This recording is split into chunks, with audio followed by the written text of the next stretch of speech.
ఇక మీడియా చిట్చాట్లో కీలక కామెంట్లు చేశారు మాజీ మంత్రి కేటీఆర్. త్వరలో కేసీఆర్ బస్సు యాత్ర ఉంటుందని అన్నారు. ఇక తాను చేయబోయే పాదయాత్ర ఎప్పుడనేది కేసీఆర్ నిర్ణయిస్తారని కేటీఆర్ తెలిపారు. మీనాక్షి అంశం కాంగ్రెస్ కు సంబంధించిన ఇష్యూ అన్న కేటీఆర్ మీనాక్షి నామినేషన్ను తిరస్కరించడం మాత్రం సరికాదన్నారు.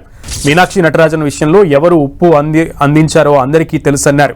రాష్ట్ర కాంగ్రెస్ నుంచి సమాచారం వచ్చిందని మధ్యప్రదేశ్ మంత్రే చెప్పిన విషయాన్ని గుర్తు చేశారు.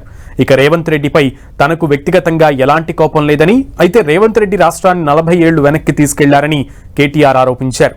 హైదరాబాద్ ను నాశనం చేస్తుందే రేవంత్ రెడ్డి అని విమర్శించారు. వచ్చే ఎన్నికల్లో కాంగ్రెస్ 3వ స్థానంలో ఉంటుందని, పోటీ బీఆర్ఎస్ బీజేపీ మధ్యే ఉంటుందని కేటీఆర్ చెప్పారు.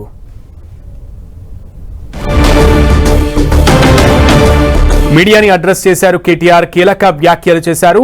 కేసీఆర్ బస్సు యాత్ర త్వరలోనే ఉండబోతుంది అంటూ కూడా కేటీఆర్ ఒక బిగ్ న్యూస్ తెలియజేశారు. అలాగే రేవంత్ రెడ్డి మీద పర్సనల్ గా తనకు ఎటువంటి కోపం ఆక్షేపం లేదు, కానీ రాష్ట్రాన్ని రేవంత్ రెడ్డి 40 ఏళ్లు వెనక్కి తీసుకెళ్లిపోయారంటూ కూడా కీలక వ్యాఖ్యలు చేశారు కేటీఆర్.